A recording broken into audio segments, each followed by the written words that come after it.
Hello, welcome everyone. Thank you for joining us again for this, our second session or second global session of our training program for the 2026 UN High-Level Political Forum on Sustainable Development. And welcome for the first time for anyone who was not able to be with us live for the last session. I hope you have had no problem gaining access to our recording and our slides from our first session.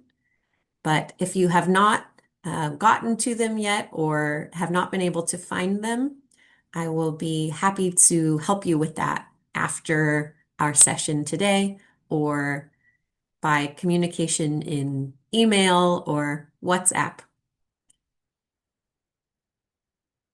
But today we will continue our journey together and we will talk in a little bit more detail about the specific design and structure of the conference, the forum, for which we are preparing together.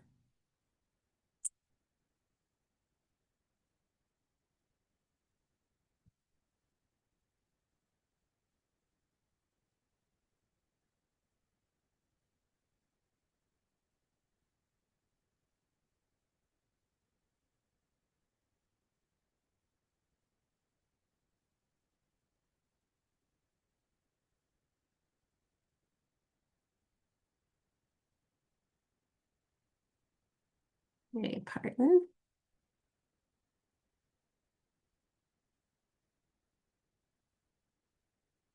As we proceed today, I will make an apology at the beginning that I will, as in our previous session, I will be doing a lot of talking and giving a lot of input today. But I do promise you that later in our journey together, in future sessions, we will have much more time for interaction and sharing from all of you as participants. So please know that this will not be the design of every session that we have together, but it is a necessary first step in order for us to have a rich conversation as we prepare for the forum in July.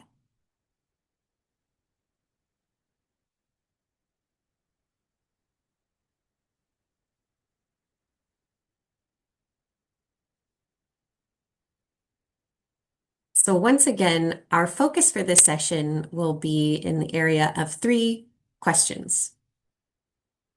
What is the High-Level Political Forum on Sustainable Development? What are voluntary national reviews? And how can we, as members of civil society, participate in the VNR process in the HLPF? And I will also alert you, I will use those acronyms, those shortened names quite frequently because the full names are so long and we will need to use them very frequently. So just program into your minds that for the high-level political forum on sustainable development, I will mostly refer to as HLPF, or in French, FPHN, or in Portuguese and Spanish, FPAN.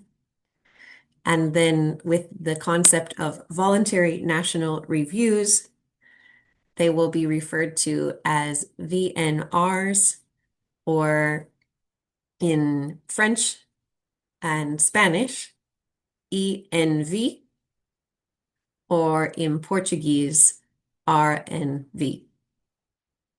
A little important code to know as we proceed.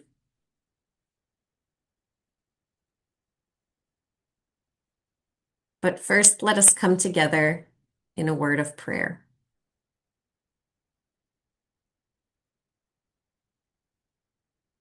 Gracious God, you open our eyes and ears in order that we may see that our world is wounded by falsehoods and lies.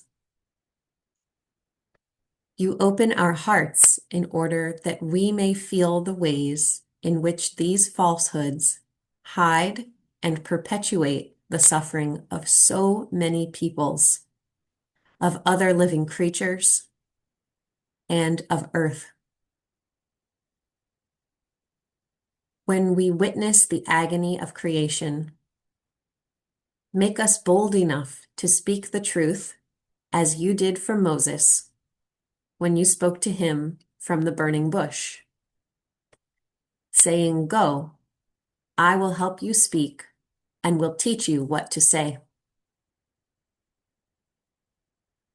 Though our pain makes us impatient for change, guide our steps and our speech so that we may always be kind toward all, be good and patient teachers who are gentle as we correct our opponents, for it may be that you will give them the opportunity to repent and come to know the truth. God, grant us the grace to communicate the truth in both our words and in our actions. Grant us the grace to rise above bitterness and anger in order that we may speak the truth in love and grow to become the mature body of Christ. Amen.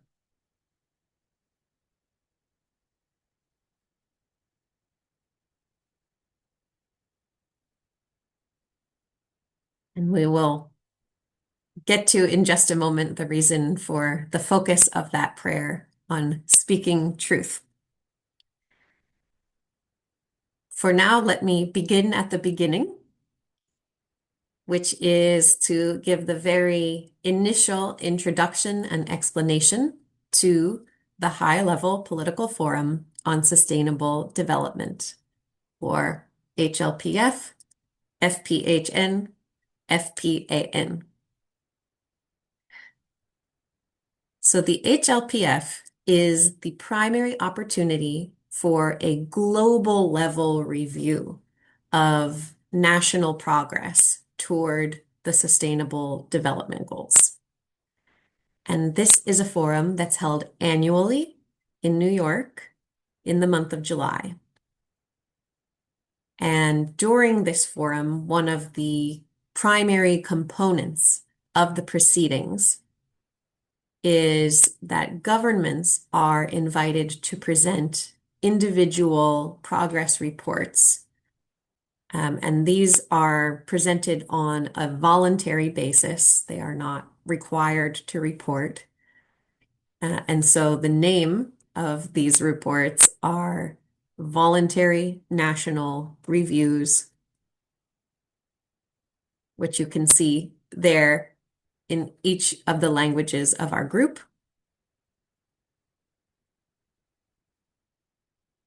And one important addition to hearing these progress reports from governments is that members of civil society, which is to say the peoples of these individual countries, also have an opportunity to present their perspective on how much progress their nation has made, or in some cases, the lack of progress that their nation has made with regard to achieving the Sustainable Development Goals. And one of the concrete outcomes of this forum is that governments will produce a declaration that seeks to synthesize the broad patterns and trends and observations that emerge from the reports of governments and the reports of civil society during the course of the forum. And so they bring those observations together, and they also articulate some shared intentions for the years ahead, intentions for how they can accelerate or improve the ways in which they are working toward the achievement of the SDGs.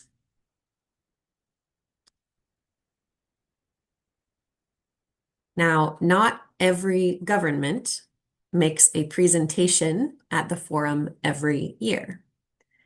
There's usually somewhere between 35 and 45 countries that will present a review each year.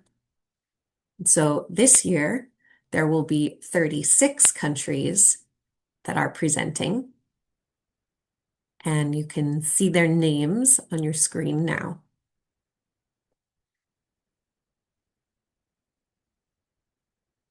So for most of you, you will see your own country or another country from which you have some significant experience in this list.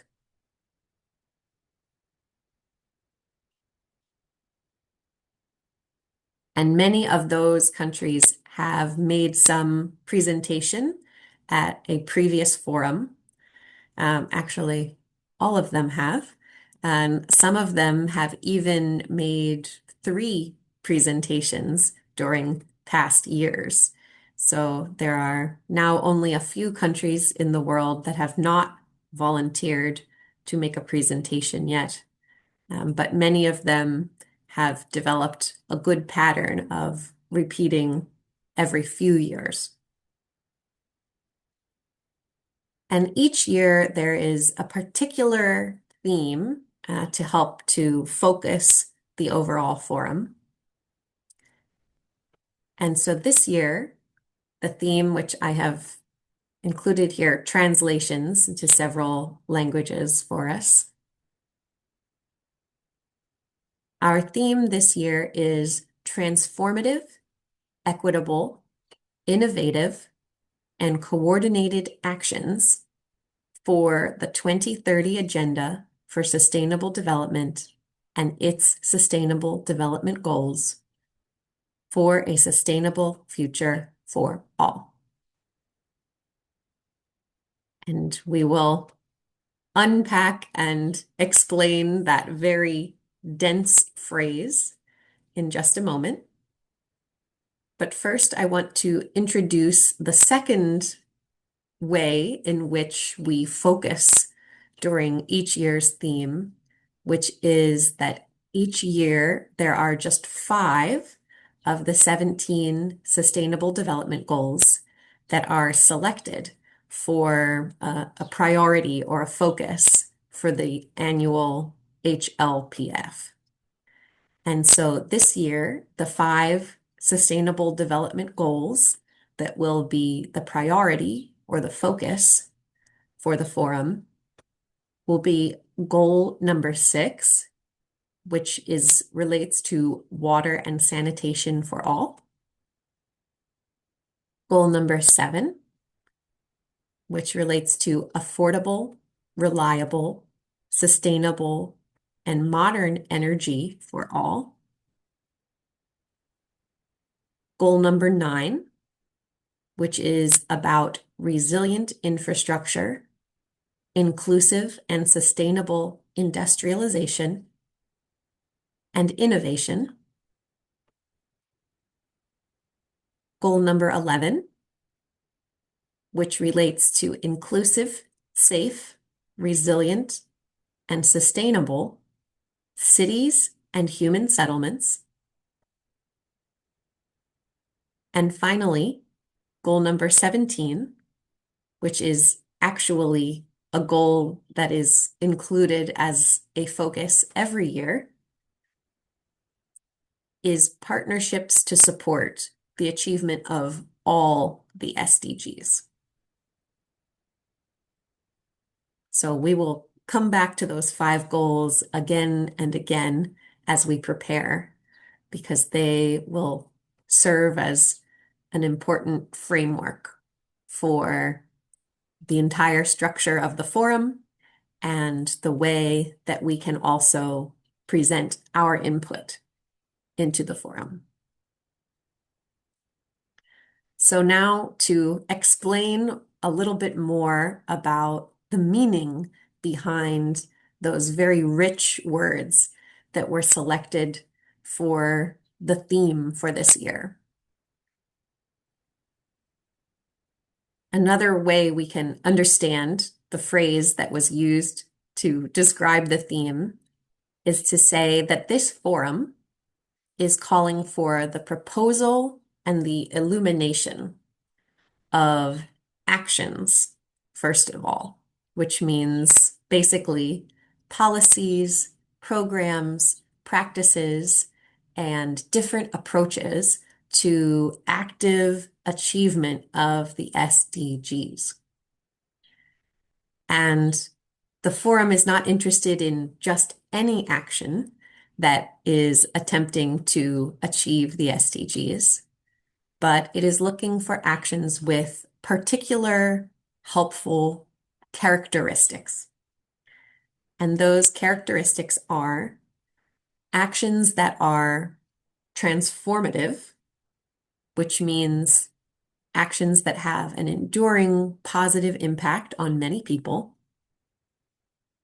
We want actions that are equitable, meaning that they are designed to prioritize those groups who have been most marginalized and to account for the various depths and natures of each group's unique challenges. We want actions that are innovative, which just means creative or original, something new. And finally, actions that are coordinated, meaning that they involve some kind of partnership or collaboration. And that could be collaboration between different agencies within a government. It could be between two different governments. It could be a partnership between government and some portion of civil society. Or it can be among different groups within civil society. So this forum is about actions for the SDGs that are transformative, equitable, innovative, and coordinated.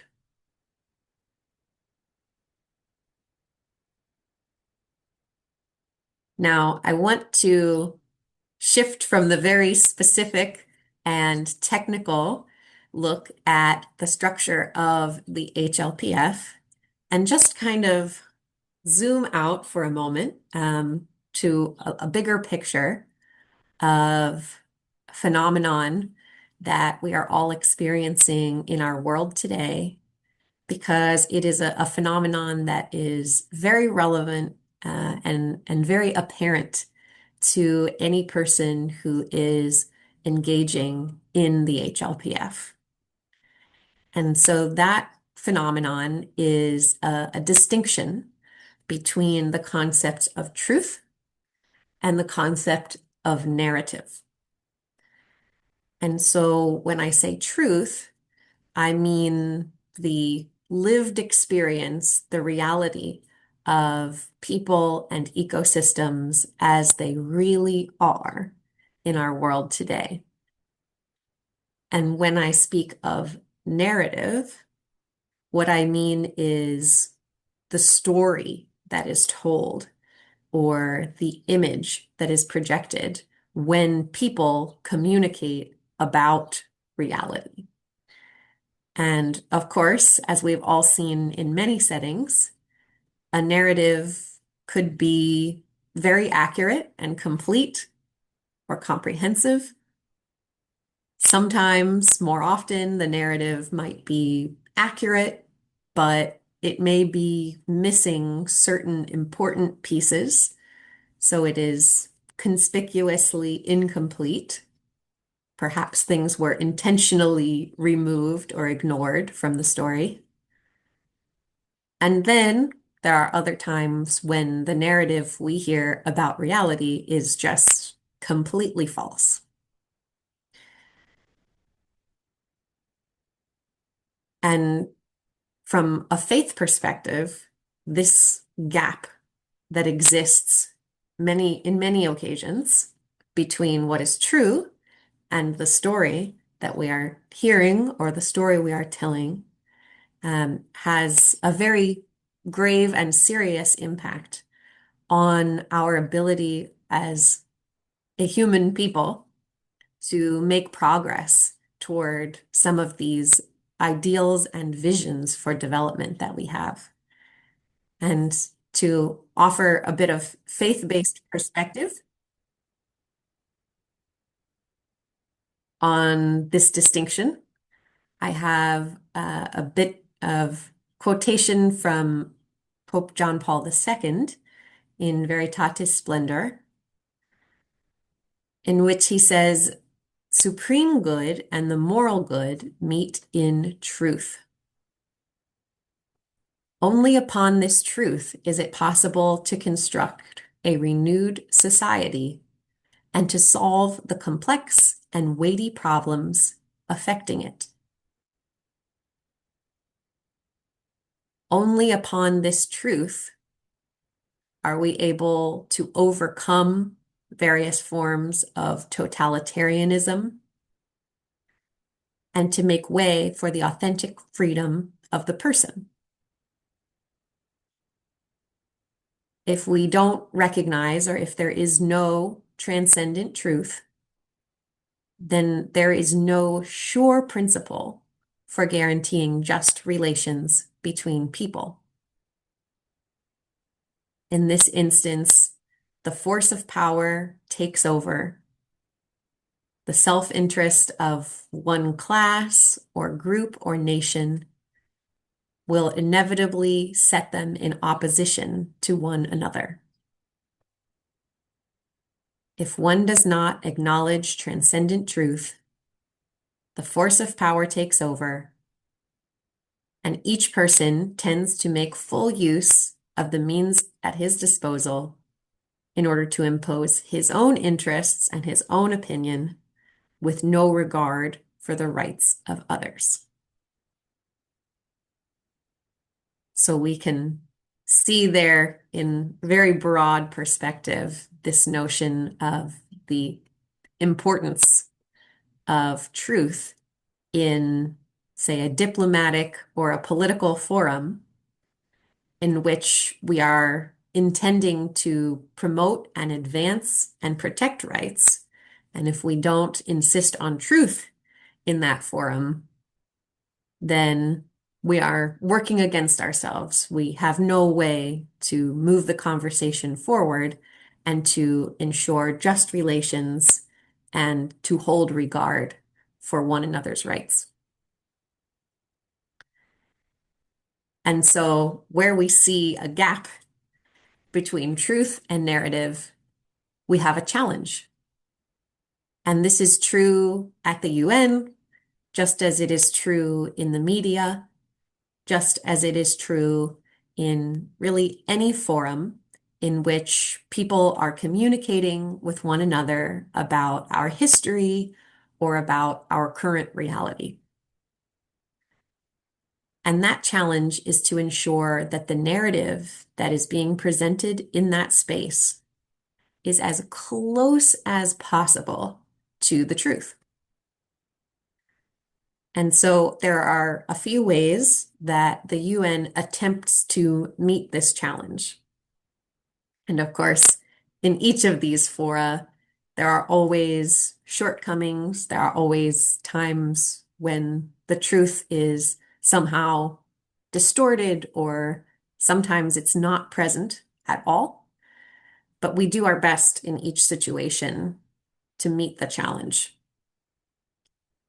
And ways that the UN tries to do this are by encouraging proposals in spaces like the HLPF that are science-based and evidence-based. They invite governments to respond to one another's narratives by presenting questions or challenges to what each other has said. And they also invite civil society to respond to their government's narratives, which we can do with statements, with written reports, with events that include additional or alternate perspectives on the reality within a given country, and which also can present challenges to any falsehoods that exist within the narrative of a particular government.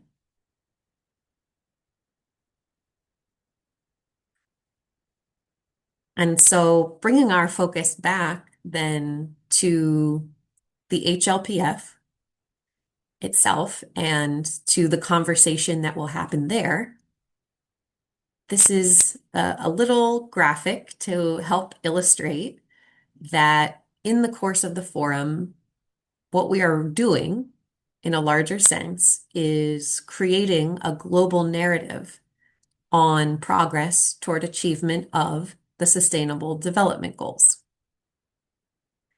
And there are, in fact, many different people, many different groups who get to contribute to this narrative.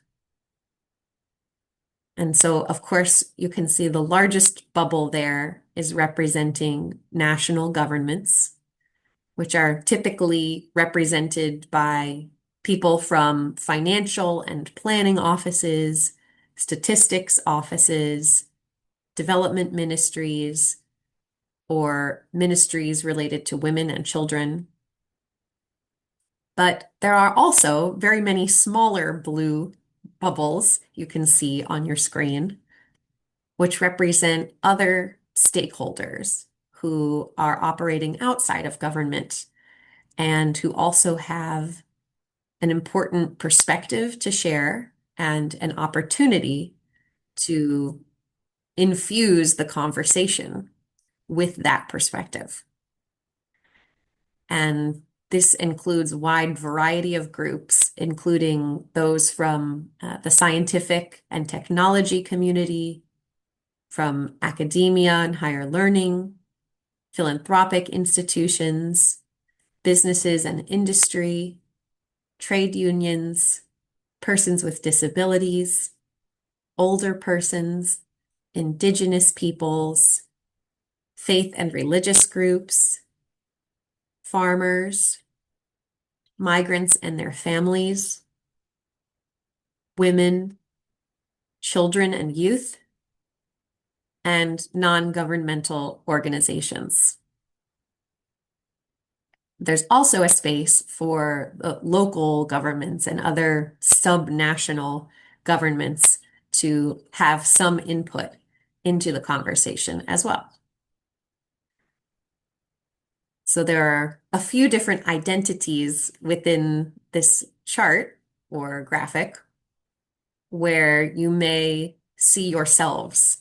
And I have included stars on the bubbles that you're most likely to identify with, which is to say that we each have an important role to play in including our perspectives and experiences in this forum, because that is how we help to write the global narrative and ensure that it is as close as possible to the truth, the lived reality and everyday experience of the people that we seek to serve.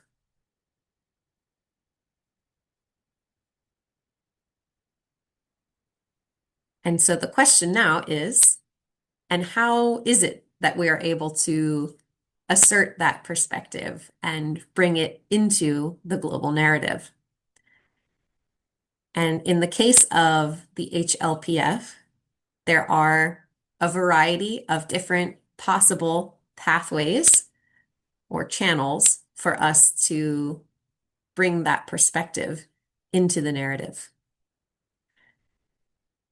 In some countries, there is an opportunity for civil society to actually give some input into the report that is ultimately presented by the government during the HLPF. Now, that is not true in most countries. There is a very minimal pathway for civil society input, and in many cases, there is no pathway at all for civil society to have input into the government's report that they will present. But depending on which country you're coming from, this channel may exist for you. Then there is a process that happens in each global region of the world called a regional sustainable development forum, in which whole regions come together to have discussions about their regional progress and their regional reality in relation to sustainable development.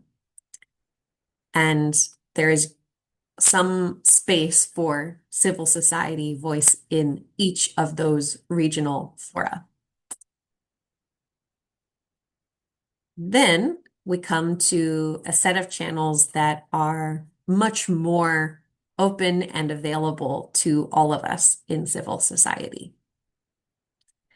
And one of those is that in many nations, there is some kind of civil society network that is actively monitoring national progress toward the Sustainable Development Goals.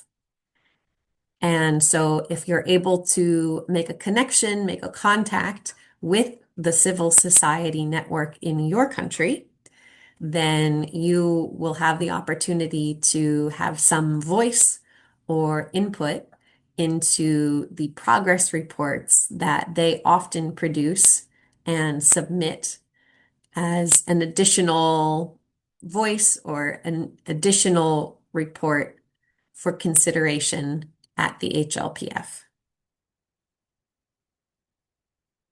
Then there are a few other channels through a somewhat complicated mechanism that was created by the UN, which we call major groups and other stakeholders. And these are basically all of the categories that were represented here. All of these blue bubbles that are named as stakeholders on this graphic, the academia, the NGOs, women, etc. All of these are considered major groups within the UN structure. And what that means is that each of them has a designated space to provide input into many UN conferences. And the same is true for the HLPF, for which we are preparing. And these groups kind of organize themselves and bring together many different organizations and individuals from around the world in order to offer perspective on behalf of whatever group they represent, whether it's farmers or NGOs or migrants, whatever it may be. And so they have an opportunity to speak during the HLPF too. And I will describe the details of that a bit more later in our session.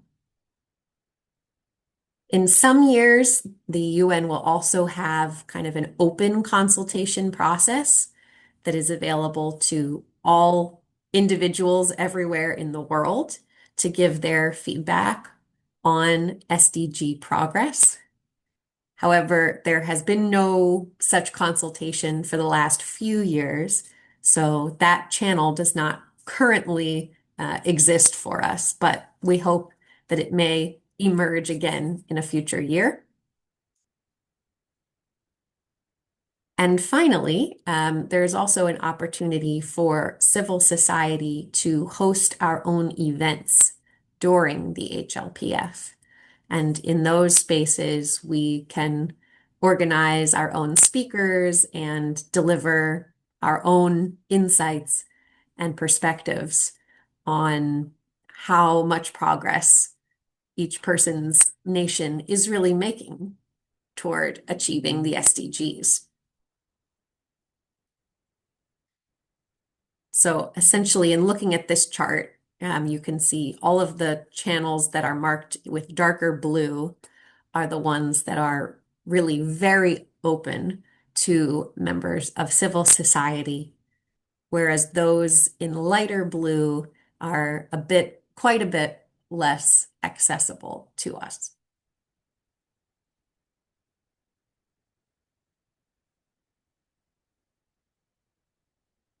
So now we'll explain a little bit more about the details of each of these channels for input. So first are the government's reports, which they will present during the forum. Now, each of these reports is really quite short when we consider all of the subject matter that they intend to cover.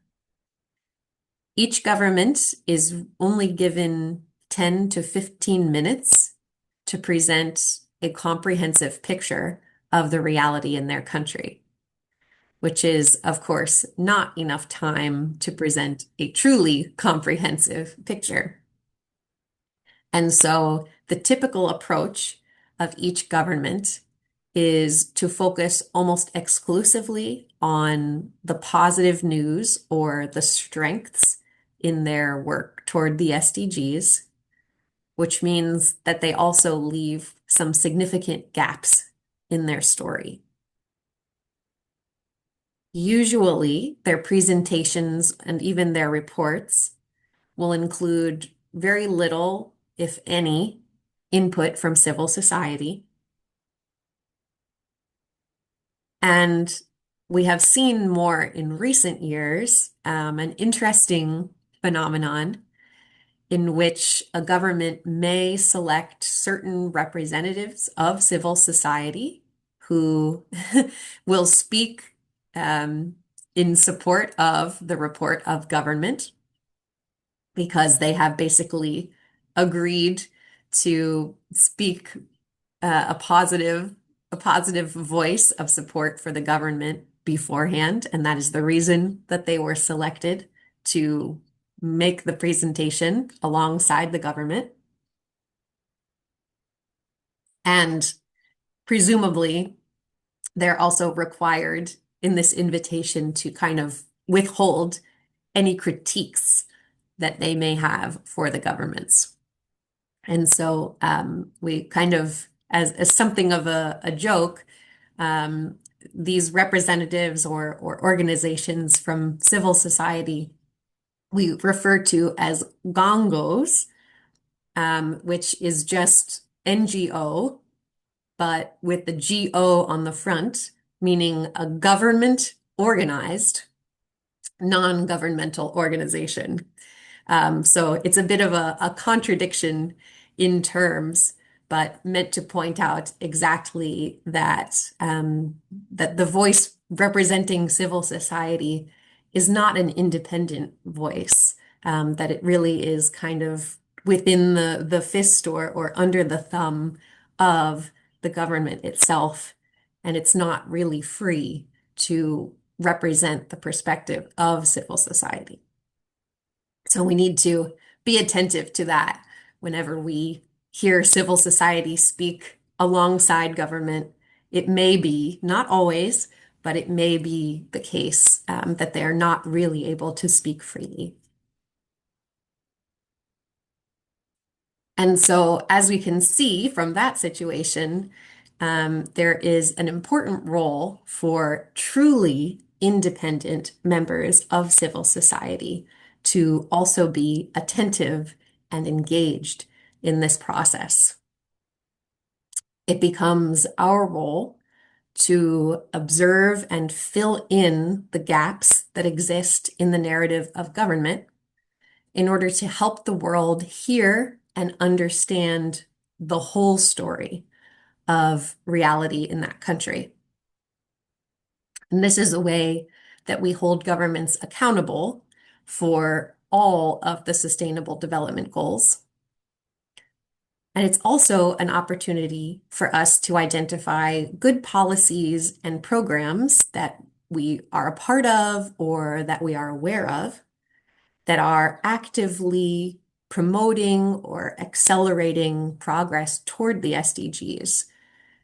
So it's not all about critique or detraction from the statement of government, but also for us to share good news, for us to say, here are some good things that are happening, and maybe the government is not aware they are happening, but they provide good lessons. Perhaps they can be scaled up. They can help us move more people toward the realization and enjoyment of sustainable development.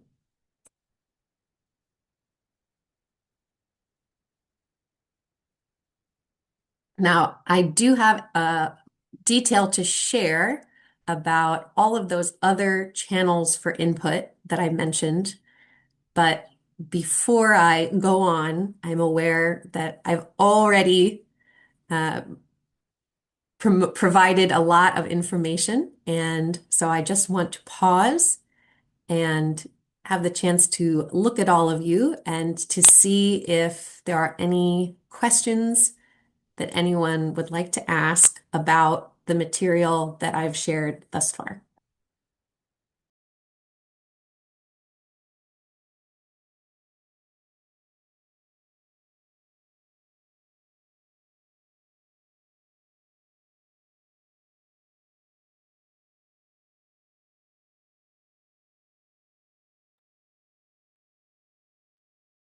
Okay. I have a question. Ah, What is I know I'm jumping ahead. What's the kind of impact we have as NGOs, religious NGOs, when we kind of speak? Does it really have a impact? Does it really change the system? that is an important, it's a question that is as important as it is difficult, Prakash. And I will say the answer is that in many situations, we truly have no way to measure the impact of our words in a forum or a conversation that we have in a hallway or an elevator with a government delegate. It is always difficult to know what happens with words that we share. What effect do they have on the minds and the hearts of the people that hear them? And the truth is that I often visualize this kind of work, the work of advocacy and building relationship and sharing stories and good practices and naming when something that is untrue is said in a public forum. I visualize this work like a kind of a scale, used for measuring where you have the kind of two platforms that are meant to balance in order to measure. And our work is kind of like we're starting with a scale that's very, very imbalanced. And we're attempting to put grains of rice one at a time on the lighter side of the scale. And our goal is to get here where they're even to justice, where there's balance in society. So we're putting one grain at a time on this upper scale. And for all the time that we're adding grains, nothing happens if you've ever worked with these scales until you get enough weight on on the higher side. And eventually you get enough weight and a shift happens. And maybe you get all the way to your goal, and maybe you just get a little bit of the way. But all of the time that you are adding grains on, much of the time there's no immediate movement. And yet, it takes every one of those grains in order for the scale ultimately to move. And so I think that is how it is with our advocacy. When we have an interaction with a leader, when we speak in a public forum to say, you have this observation, but we have a different story to tell. And just so you know, we're aware of the words that you are saying, and we want to share our own. We're adding those grains of rice that will ultimately be part of the shift, part of the visible movement. But there's no visible movement in the moment per se. And this is the difficulty, most especially at working at the global level, is that the shifts don't happen frequently, and sometimes they are imperceptible to the eye. But the reason that we come together is to make it possible for change to happen. And sometimes we know perhaps the words fall on deaf ears. Maybe that grain of rice kind of falls off the side, doesn't stay on the scale. I'm thinking now of, I'm mixing metaphors, but I'm thinking now of the parable in the gospel about, where seed falls, whether it's on good soil or rocky soil, or whether it gets eaten up by a bird. You never know what ultimately will land in the soil and sprout into new life. But the only way to proceed is to scatter the seeds, or to try to keep adding the rice to the scale and see what emerges. So the difficult answer to your question, Prakash, is we often don't know exactly if we have impact and exactly what it is. But we do, in the big picture, see progress over time that we know would not be possible without the kinds of contributions that we are making and that many, many other members of civil society are making every day. And so we are here, we come to do our part and to make our best effort. And all of that being said, there are some times when we do actually have that gratifying and satisfying moment in which we are working with a particular government and presenting our position, and we get a genuine acknowledgement from whatever leader or a group of leaders with whom we are interacting, that they intend to or actually do make a change in policy, or at the UN level where we're not writing national laws per se, but more like big resolutions. There are times when we have been able to bring forward a concern and actually see it appear in a UN resolution or a document, or even within the design of the Sustainable Development Goals themselves. There was a lot of participation from members of our community in the big consultative process that produced the Sustainable Development Goals. So we are there, and we are ready whenever there is an opportunity to help just nudge things in a more just direction. And sometimes we get to see the fruit of that labor, and much of the time we do not see it, at least not immediately. But every good thing we see, we know came from the efforts of many, many to keep pushing in that more just direction. And so we continue to we be present and to continue to push and sow our seeds on the soil and add grains of rice to the scale. And we wait for that beautiful movement in the right direction.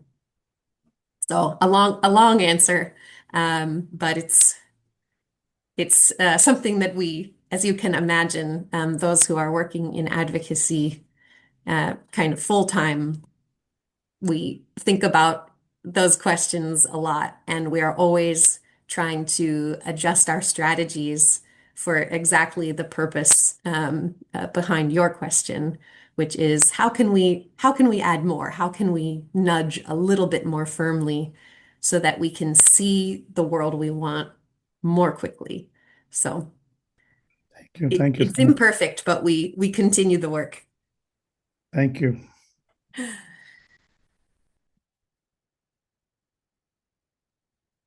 Any other questions for the moment? There will be more time for questions later too. So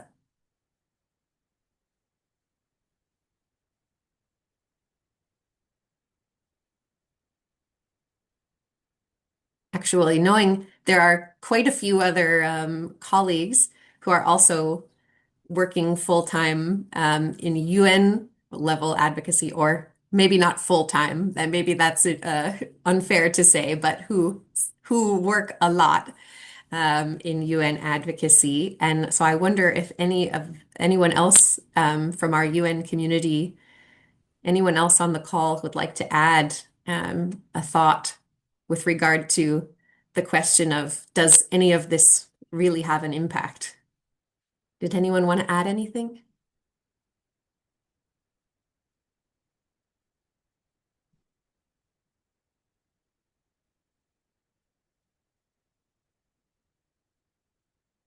Yes, Michelle, please go ahead.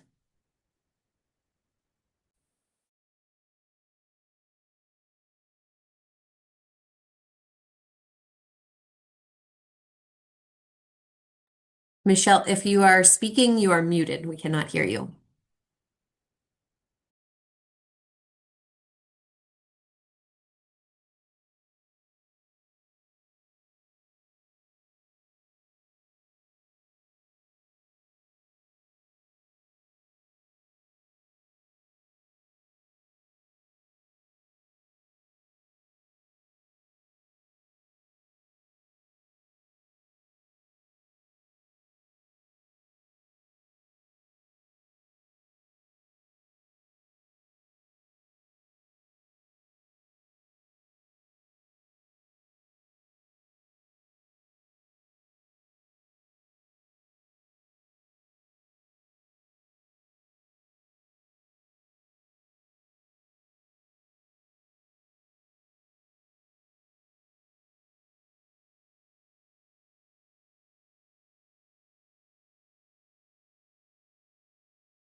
Thank you, Michelle. And I guess I will add one more point too, which is it's very important that those who are living in New York and who have regular access to UN fora, it's very important that we're not the only ones putting rice on the scale. Um, because even when we see success at the UN level, no one lives at the United Nations. There is no no one has a home there. No one is really experiencing life within a different office of the United Nations. Life is happening everywhere else. Life is happening at the local level, at the grassroots.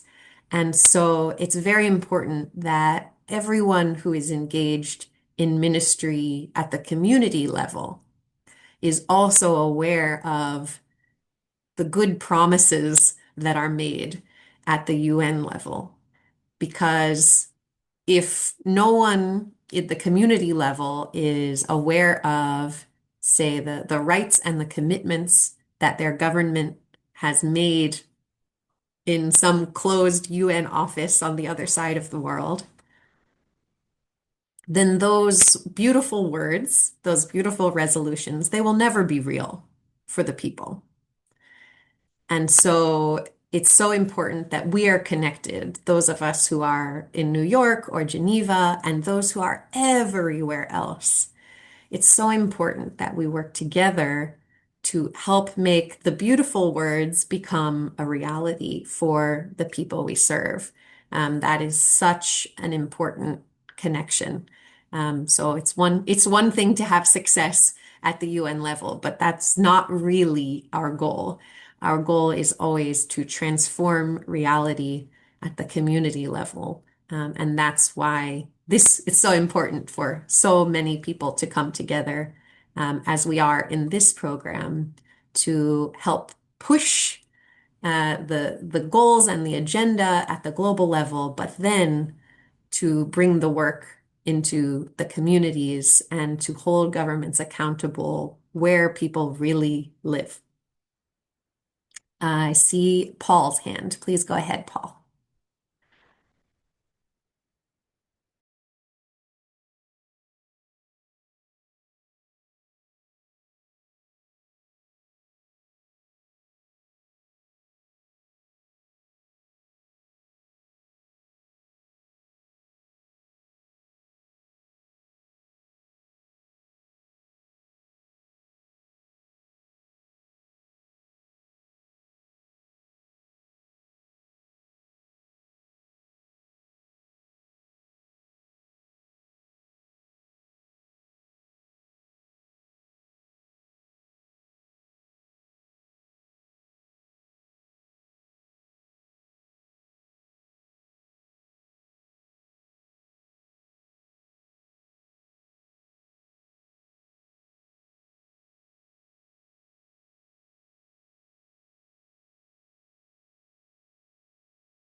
Thank you very much, Paul.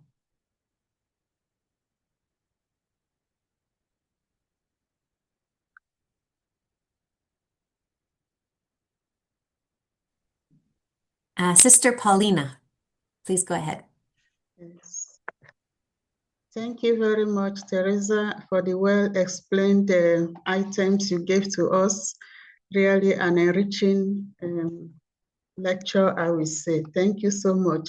Mine is just a little curiosity, knowing that I'm from a country where the political issues are very much discussed. But I'm curious to know, how does a country join the list that you showed us? Because my country was totally missing. Although I'm in another country, I'm in Italy, I saw it there, but I was expecting my country to be there. So is there a criteria? Is there a push that we could do from the grassroots for a country to say, okay, let me go and present what I'm doing so far? Thank you so much.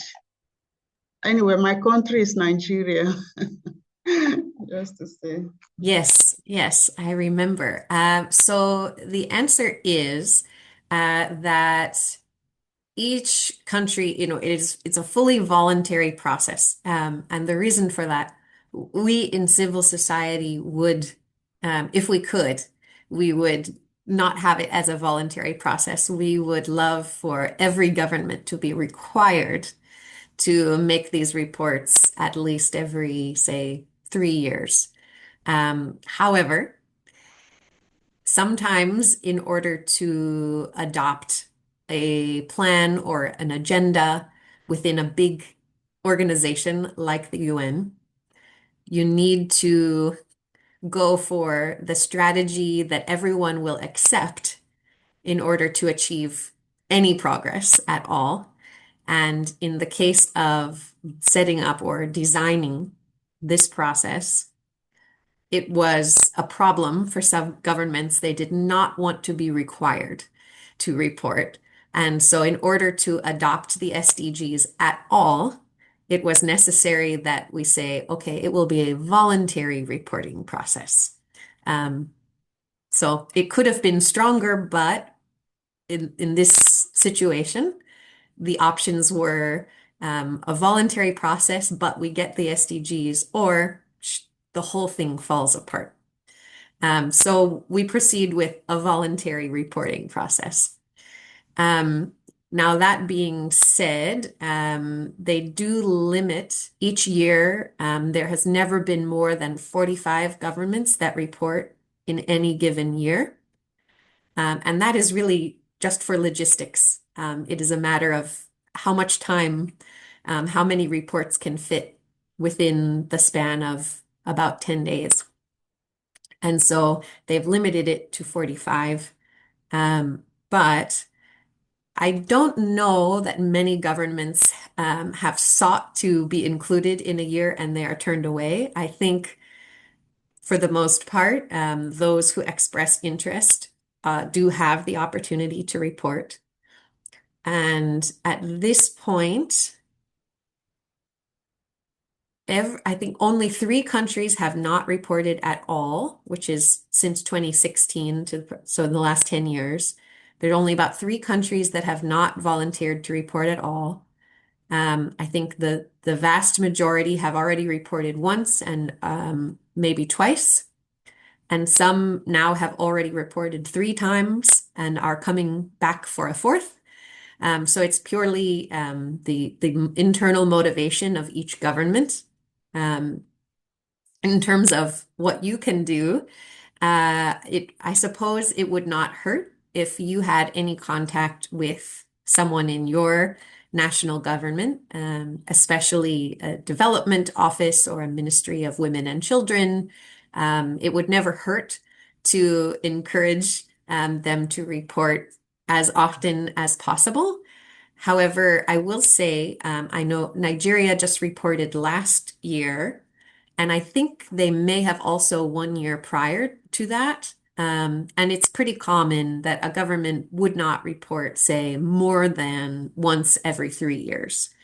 That's fairly normal. So if your government is reporting every 3 years, I would say they're doing a great job. They're being good participants in the process. And if your government is reporting maybe less than every 5 years, then they could really do more. Oh, thank you. Barbara has done the research for us. Nigeria has reported 3 times now, 2017, 2020, and 2025. So they're doing well. You can be happy with that. But it's always good to be attentive. And so for those of you who did see your countries listed there, they are reporting this year. I think almost all of them, this will be their second time, but for some of them, it may be a third time. So and I will show you later in the program how you can search for that history and even to go back and view the reports that they made in previous years. So at least Sister Paulina, as we get further into the program, you can at least refer back to the earlier reports and you can put your eyes on the narrative of your government thus far. Thank you very much. I appreciate. I'm happy now. Thank you. I would be happy if my government had reported 3 times. So they are one of the only ones who has not yet. So that is a bigger problem. Okay, I don't see any other hands at the moment. All right, so we will return to the other channels for input for civil society. So one of the other channels I mentioned earlier was something called a regional forum for sustainable development. And these are spaces, and there's one for each of the major global regions of the world. And these are spaces where governments and civil society can come together in advance of the global forum to gather knowledge and engage in dialogue before reporting at the global level. And usually for each forum, there is at least some opportunity for virtual or online participation. Um, Sometimes you're only able to view the sessions. You're not really able to interact with them exactly, but at least you have a way to learn what has been said. And in some cases, you may also get access to a written report on sustainable development from your region. And so I have included here the details of each regional forum happening this year. And there are also links here that will take you to different web pages where you can find that content, whether it is a live stream of the main program of the forum itself, or in some cases, there are side events that you may be able to attend virtually, or in other cases, they may be social media pages that are accounts that will be closely following the proceedings of the forum. So to help you know what is happening, even though you cannot be there in person. And so the first forum is the Asia Pacific Regional Forum on Sustainable Development. And that will be starting in just a few days, which is part of the reason that we're having this call now, so that those in the Asia Pacific region have this information before the 24th. And so you can see there, I have links to help anyone in the Asia Pacific region. You can follow a live stream of all the proceedings on YouTube. And there are also some side events that you're able to engage with.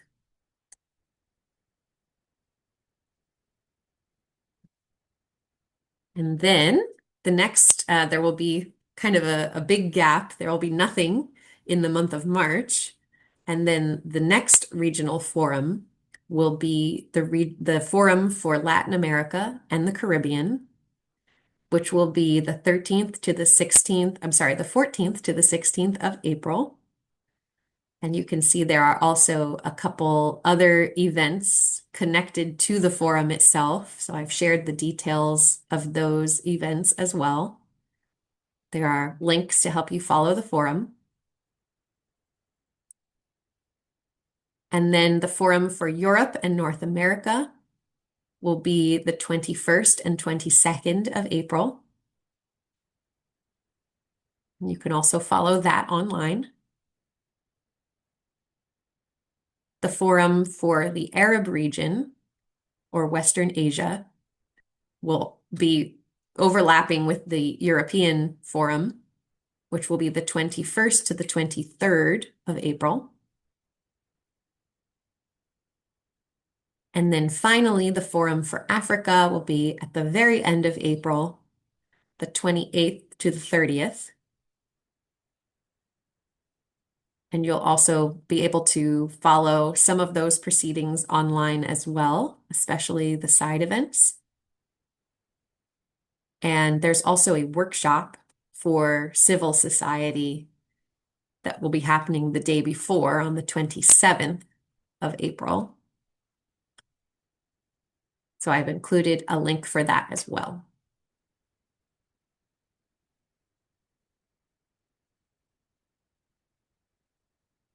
And so as participants in this training program, you're all encouraged to try to follow or view at least some portion of the forum for your own region, just to at least help you to get a sense of the nature of the conversation, how it is organized, and maybe to come away with a bit of a sense in your own mind of the narratives that are being presented by different countries and different groups within these fora.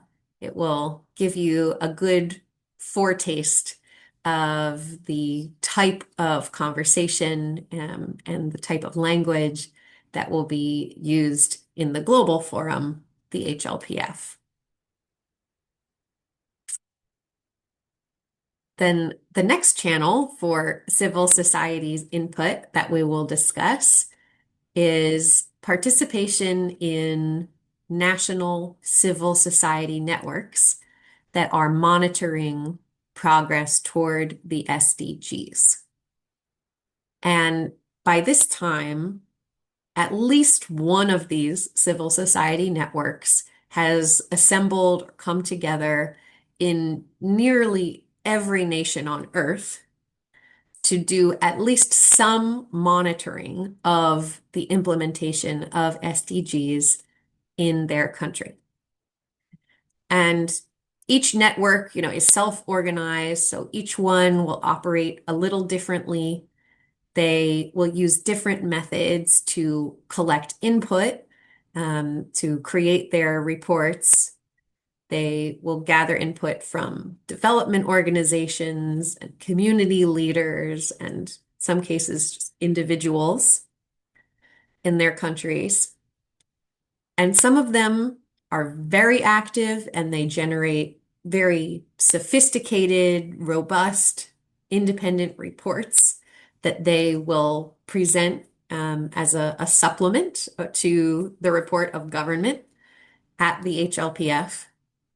And some of them are less active, and maybe they don't report every time that their government is reporting, or maybe they reported once and then dissolved and came back together.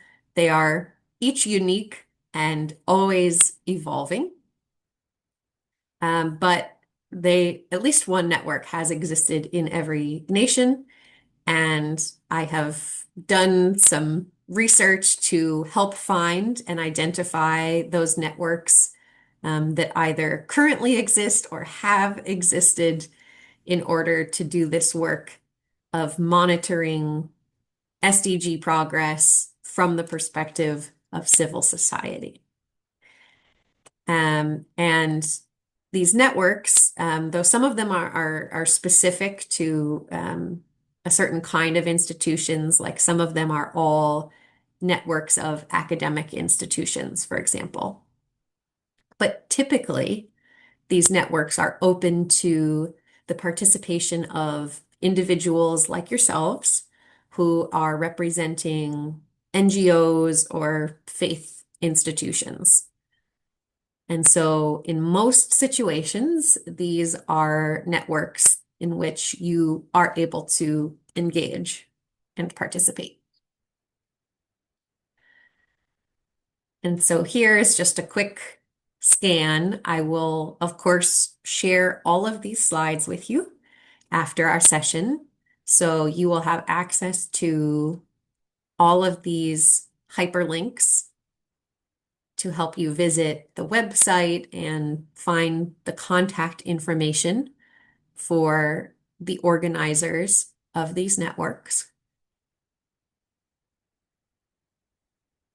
And I've highlighted in red all of those countries who are presenting, whose governments are presenting a progress report this year.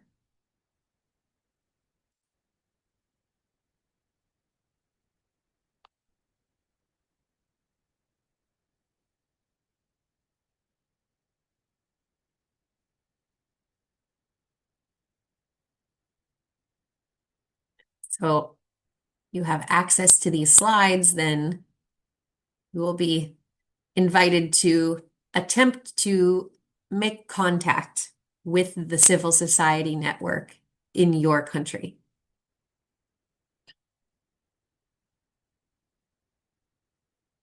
The next channel for civil society input that I want to present is working through those major groups that I mentioned earlier, the NGOs, the farmers, the academia, women's group, faith-based group, etc.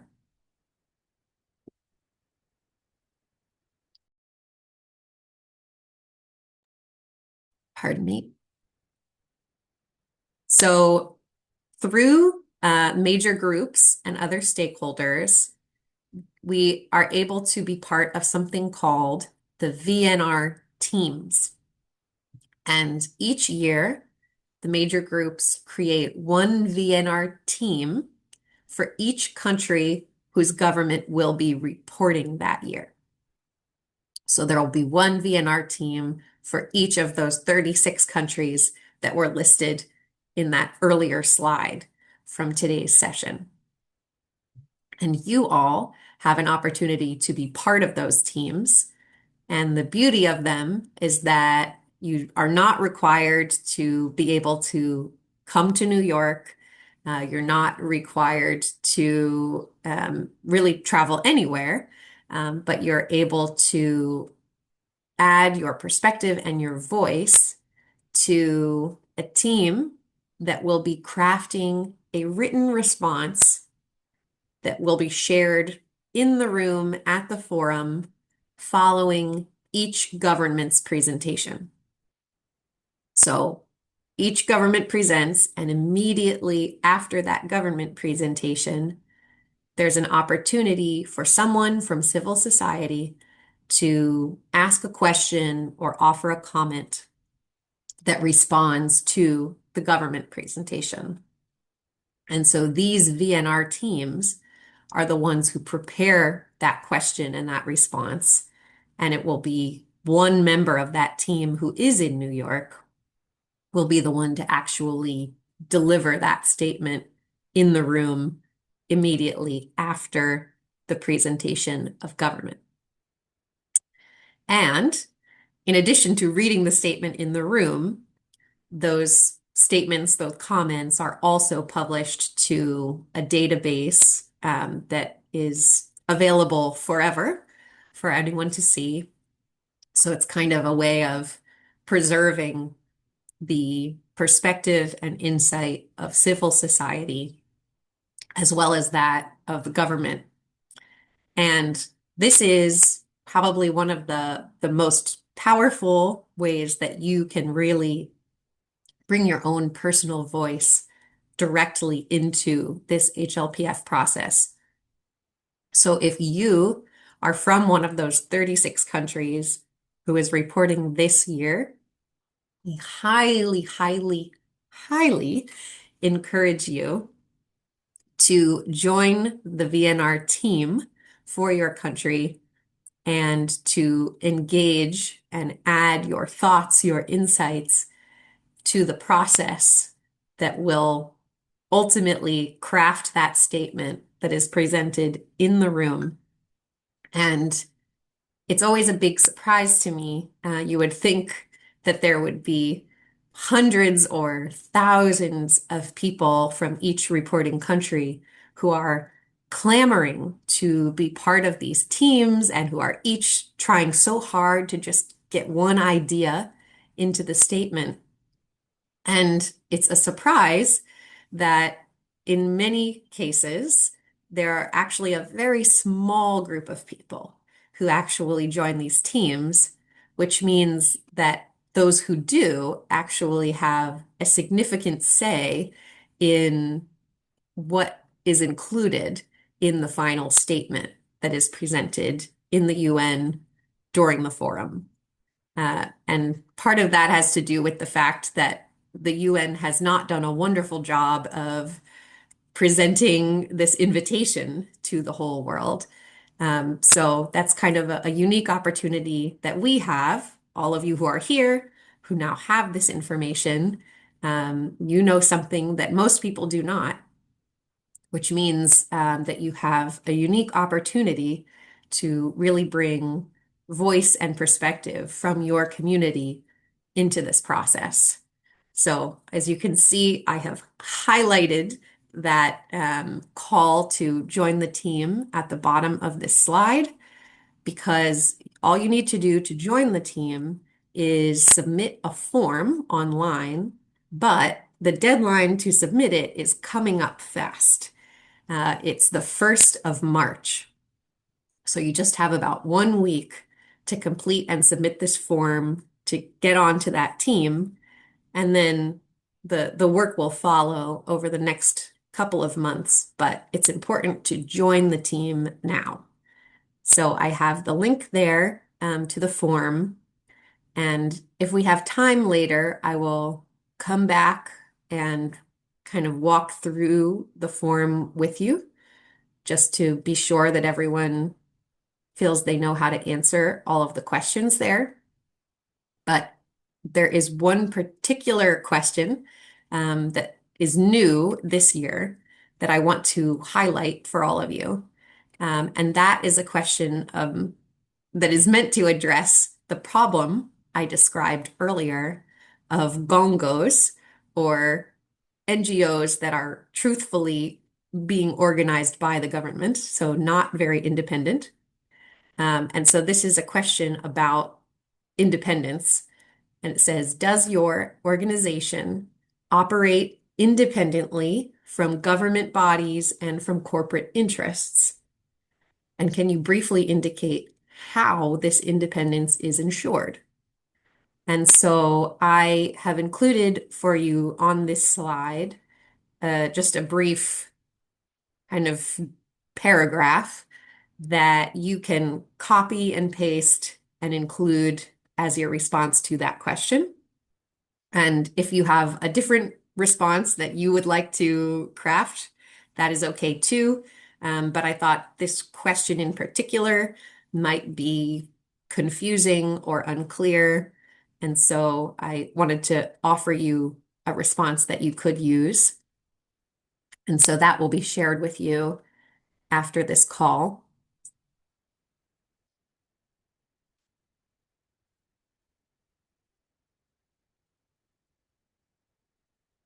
And hopefully we will come back and take a look at all of the full form together if we can today.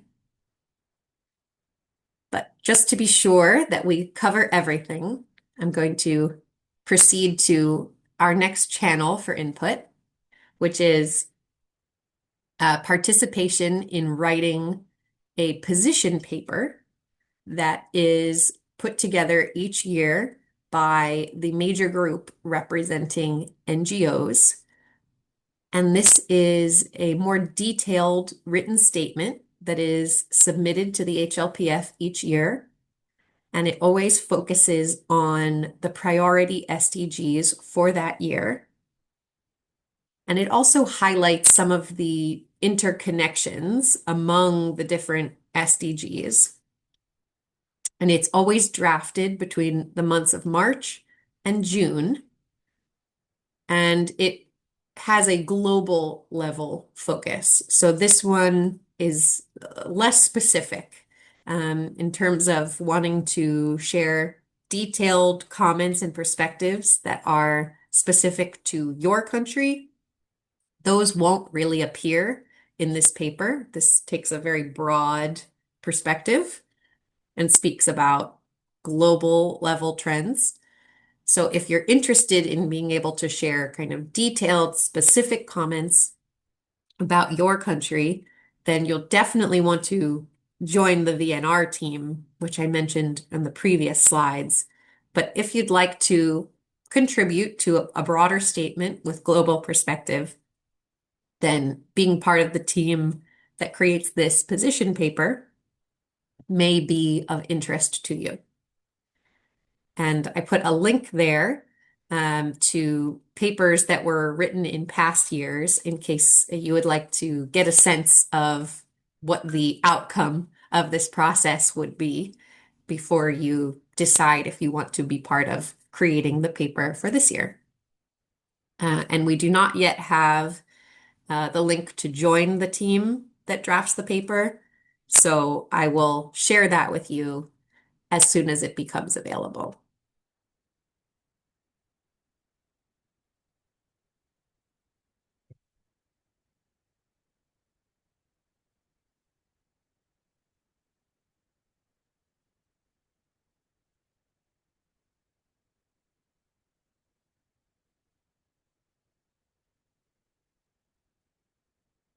All right, the next channel for input is the possibility to participate in live events that occur during the forum or immediately before or after the forum. And in our case, you may remember from our previous session, we will be hosting a series of our own events, which will be our own input into this conversation on SDG progress. And our series of events we call the JCoR SDG Lab. And this will be happening from the 27th to the 31st of July. And we will have one session each day. It will be a Zoom call just like this one. But it will be more of an interactive dialogue in which you all are invited to act as the speakers, the presenters, in which you can highlight the progress or the lack of progress that you have seen toward a particular SDG in the country or the community that you serve. Or you could also share a good practice or a recommendation that you have seen or that you have been part of in your country. And these 5 sessions of the SDG Lab will be dedicated to the 5 SDGs that are the focus for this year's forum. So those ones that I mentioned at the beginning, Goal 6 on water, Goal 7 on clean energy, Goal 9 on industry, infrastructure, and innovation, Goal 11, sustainable cities and settlements, and Goal 17, partnerships for sustainable development. And these sessions will be open to the public, so you can also invite any members of your congregation or friends, partners, anyone that you think might enjoy hearing perspectives from around the world and experiences from around the world on these 5 areas of sustainable development. You'd be most welcome to invite them to join and learn and comment with us.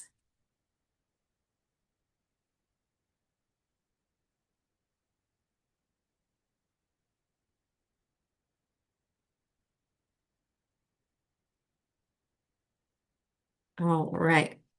Pause once again, because now we've had a big new batch of information, and want to invite your questions at this time. And we will begin with the hand that I already see raised of Milan. So please go ahead, Milan.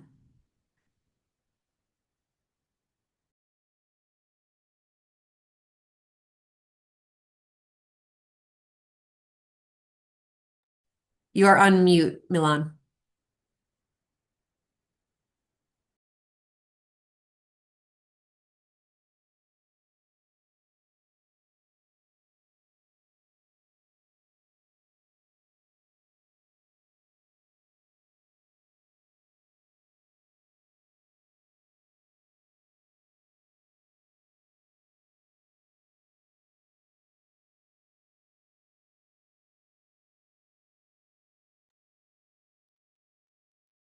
Seems he may be frozen. Hopefully he will return to us. In the meantime, does anyone else have a question at this time about all of these various channels for our input that we have described.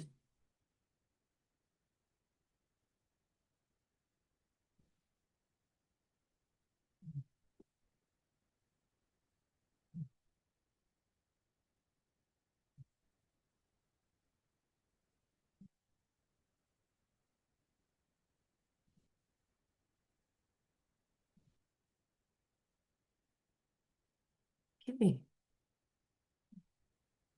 Do not see any hands. So I think we do have time to go back and look at that form that I mentioned, which is great because there are a few questions that may be less than perfectly clear. So I'd like to walk through that with you.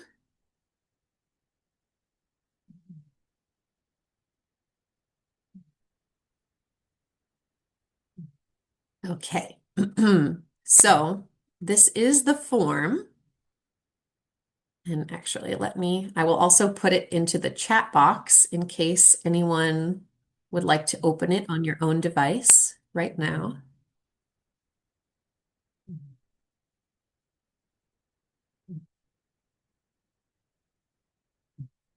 Okay. The link is now in the chat box for you.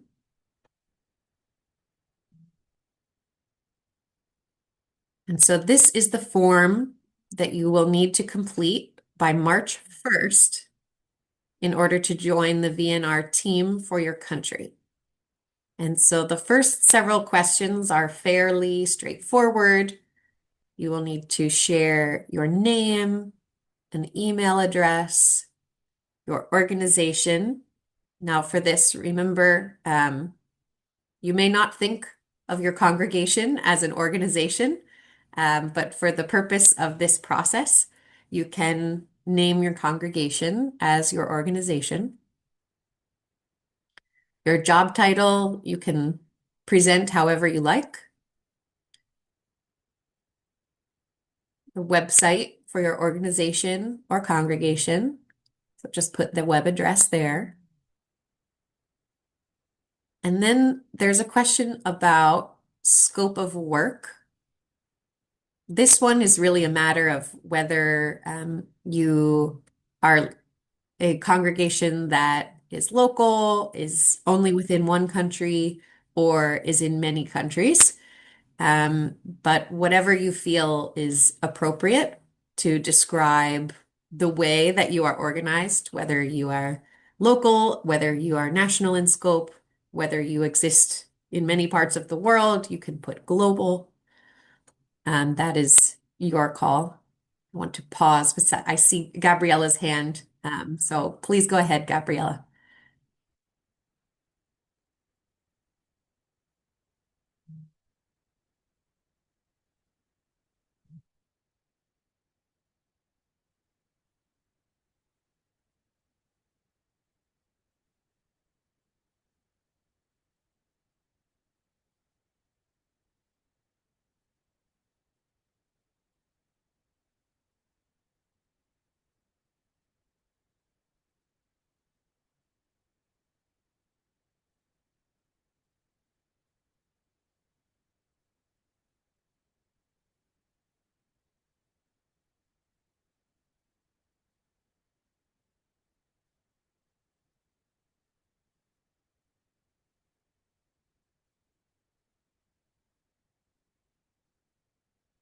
Very good question. Thank you, Gabriella. Yeah, it is something, an unfortunate characteristic of the design of the forum is that we are able to be most active in the year that our government is reporting, but that may not be the year in which the forum focuses on our expertise.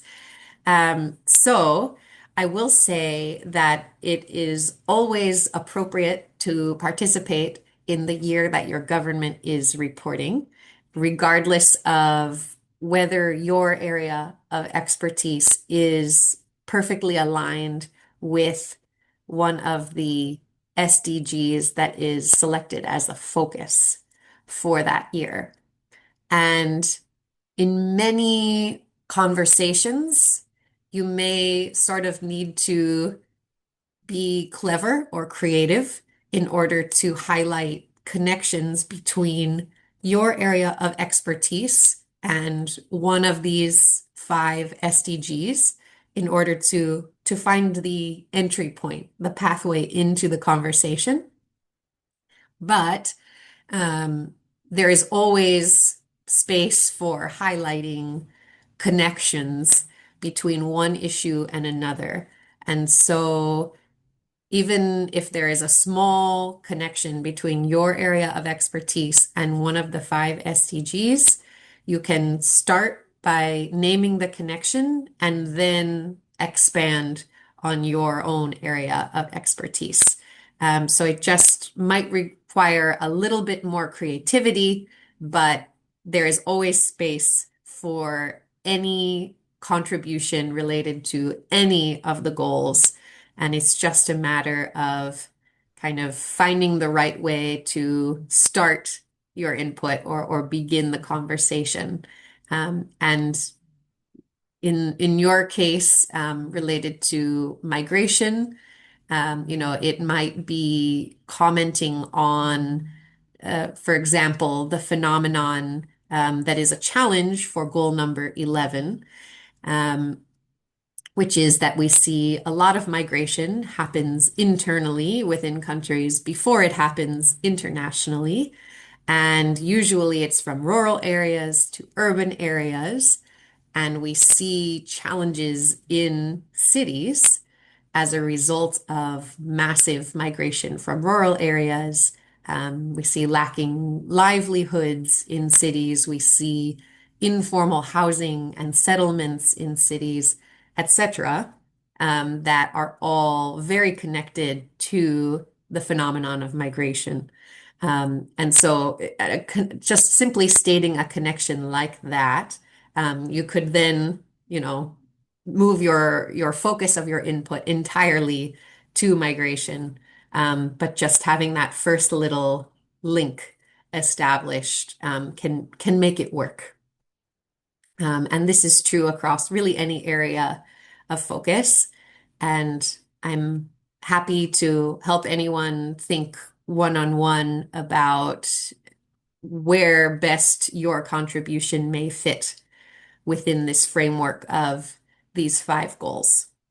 And I'll also add the beauty of goal number 17 is that I can hardly think of any ministry on this earth that would not fit within goal number 17, because there is just nothing we do that does not involve partnership. So that is always an option. If all else fails, we can always connect our work to goal number 17.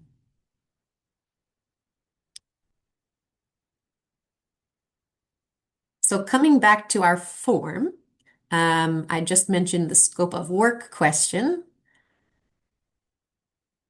And then there's a question about which of the major groups you are connected with somehow. So this one is also for you to decide. For example, if you are a congregation of sisters and you are engaged in a ministry with children, then there might be several boxes that would be an appropriate connection for you, in that you work with children and youth, so you might feel connected to that group.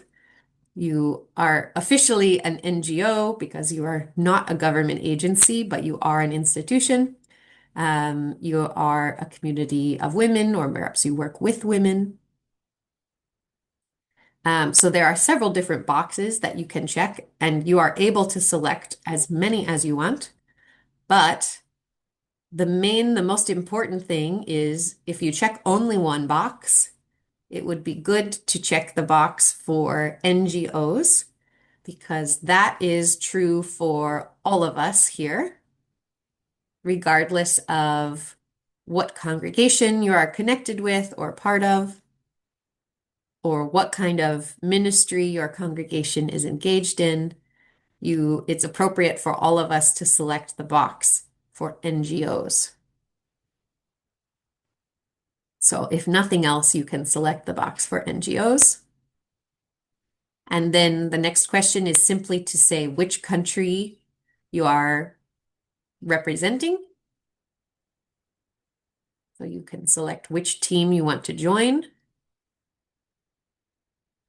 And then they ask, how are you connected to that country? So the options are you are from the country and you still live and work there. You are from the country originally, but you now live or work somewhere else. Or you're not from the country, but you do work that is related to the country. And then finally, and this probably will not be the option selected by anyone here, but you could if you wanted, if you're not from any of the countries reporting this year and you have no connection to any of them, but you still want to see how the process works, you could select this final option, which is that you're not from the country and your work is not related to the country.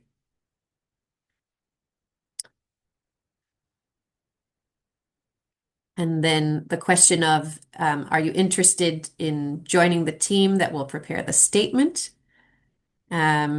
And the first three options are all a version of yes, which they're just different options about how you think you are able to engage. So the first option is, yes, I want to be a part of the team, and I can do that by joining online meetings and actively working on the statement. Or, yes, I want to join the team, but I will just follow the process and join the meetings. I'm not sure if I can necessarily contribute to the statement. The third option is I will follow the conversation by email. So maybe you're not able to attend online meetings, but you can follow the group's email conversation. And then finally, I'm not sure I will have time to engage actively, but I would like to receive the emails of the group. So you'll definitely want to select one of those, I would say. The closer to the top, the better.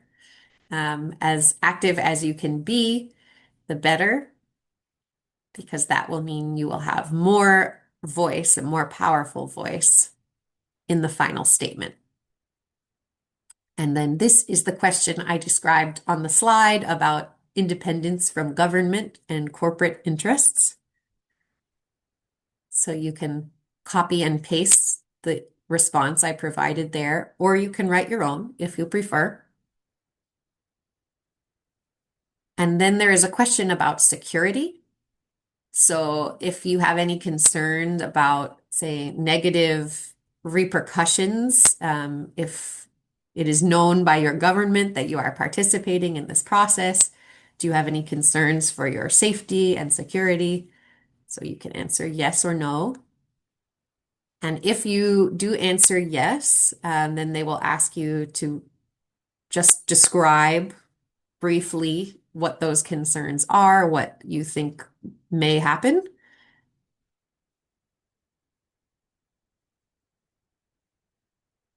And then they ask if you have engaged with this process in the consultation process with your government directly. And so there are different options on how you could have possibly, been part of the VNR process of your government. It's perhaps that is true for maybe a couple of you. For most of you, the answer will probably be no participation so far. The answer, it's only one of the other answers if you have been invited in some way by your government to have a voice in the official government report.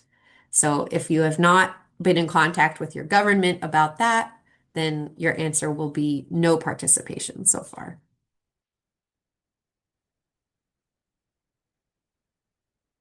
And then you're invited to propose specific questions that you would like to see presented to your government at the HLPF. And if you don't have any in mind yet, that's okay. You don't need them immediately.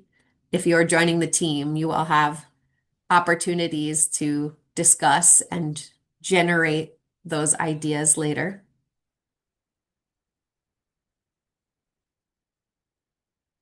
And then they ask if you are planning to attend the forum, which means in person. And for most of you, the answer will be no, I'm not going. However, some of you maybe have a plan or an intention to come to New York in July for the forum. And so, if so, then just select the appropriate bubble to say, yes, I'm definitely coming, or I'm trying to confirm funding or a visa, so I hope I will come. Or if you really don't know one way or the other, you can say, I am not sure yet.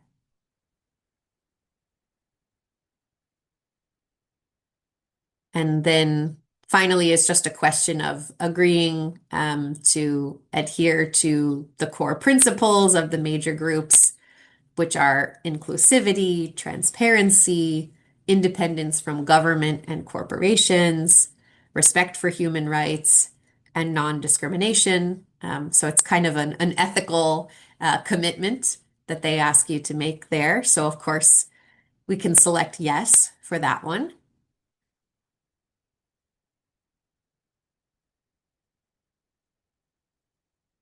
And then another agreement with their code of conduct and security, which is just about respecting one another's privacy and being careful with not sharing contact information, etc. So it's just a matter of safety for everyone.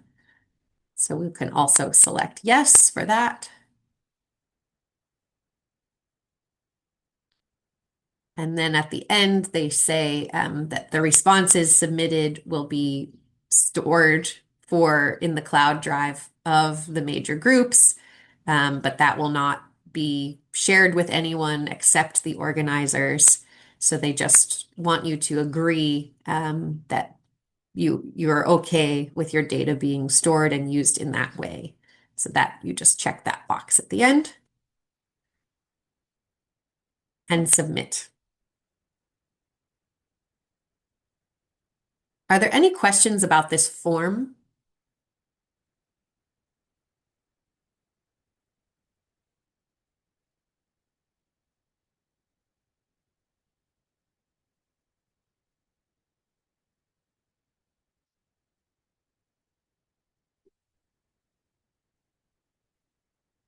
And of course, if you have any problems or questions as you attempt to complete the form yourself, you are very free to contact me and I will help to solve the problem or help you identify the best response. But just remember that it needs to be submitted by March 1st. That's very important. And we really do encourage you to participate in the VNR team. This is really the most powerful way for you to bring your perspective into the room and into the official proceedings of the HLPF.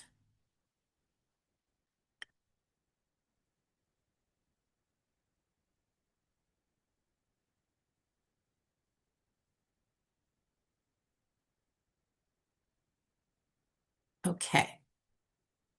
So then we will just finish up with a recap of what our next steps will be.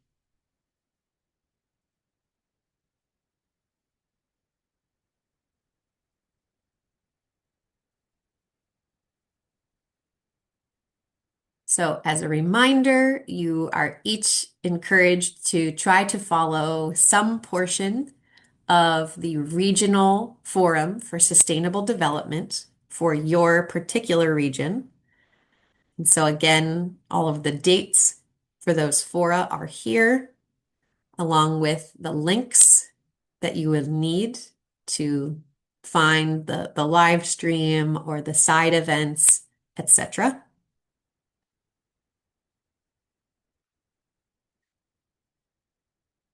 And I provide here a few questions to help you organize your thoughts and guide your reflection on those fora, which are to ask yourself as you're listening, where does my experience align with what is being shared, what is being said? Where does my own experience conflict with the narrative that I am hearing? And finally, what is missing? What are the gaps in this conversation? What additional insights or recommendations would I be contributing if I were in that room?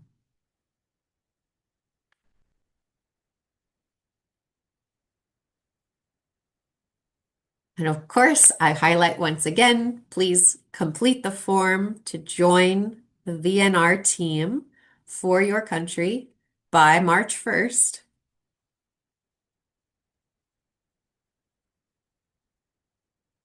You're also called to reach out and try to make contact with the civil society network in your country. And I've offered some suggested pieces or details to include in that outreach, which is to introduce yourself, to ask the network if they are preparing a report to go along with this year's HLPF. And then if they are preparing a report, to ask what is the process or how can you go about submitting ideas or become involved in the creation of the report. And once again, I have gathered up the contact information and websites for many civil society networks to help you identify and contact the one in your own country. And then finally, just steps for our own process internally.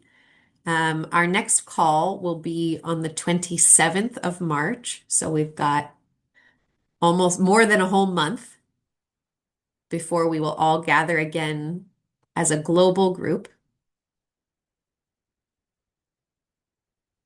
But between now and then, in addition to all of those tasks that I just mentioned, I have created a WhatsApp group with almost all of us. There were several numbers that were either not on WhatsApp or I was not able to add for some reason. So if you have WhatsApp, but you have not already been added to the group, please check WhatsApp to see if you have an invitation from me to join the group. And if you do not have an invitation and you have not been added, please be in contact with me so that we can work together to help you join the group, because that is a helpful way for all of us to stay connected and to share reminders and updates throughout this process. And then we also, of course, have the link to register for our next call as a global group. And some of you may be waiting and wondering when is the regional call going to happen? So I mentioned that in our first session. So I will be sending an email to each of you, region by region, to help identify a date and time for a call just with other delegates from this program who are in the same global region as you. So those regional emails will be coming to you in the next couple of days. So please look for those and help us to find a good date and time. And also in the next week, I will be sharing the recording from today's call and all of the slides from today's call. And those will be shared in English Spanish, French, and Portuguese, both the slides and the recordings. So you can follow up on all of these details. And one final note, just for those from North America, because we will be changing our clocks between now and the next global call. So I want to alert you all that if you are in North America, the next global call will begin 1 hour later than it did for you today. For everyone else, the time will stay the same, so you can ignore that. The next global call will be exactly the same as today in timing. But for those in North America, it will begin 1 hour later.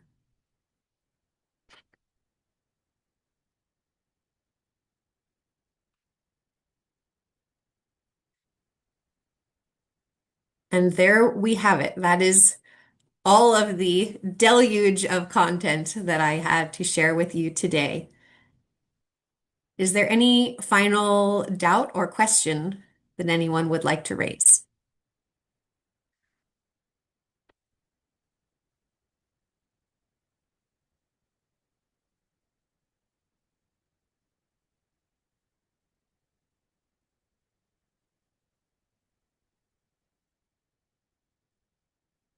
Thank you all for your engagement. I know it is difficult to listen to someone speak to you for 2 hours, so I really appreciate it. And I do promise that in future sessions, there will be more opportunity for more voices.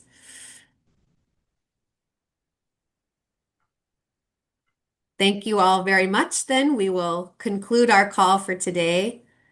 I'm so grateful for your presence and your engagement, and I will be contacting you by email and WhatsApp, and I will see you in your regional calls, and then again on March 27th.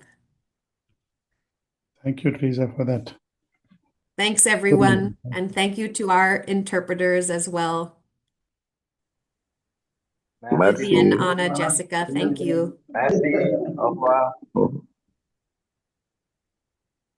Au revoir. Au revoir. Au revoir. Au revoir. Merci beaucoup. Thank Au you. revoir. Great, Teresa. Thank you. Thank you, Teresa. Goodbye. Goodbye. Thank you.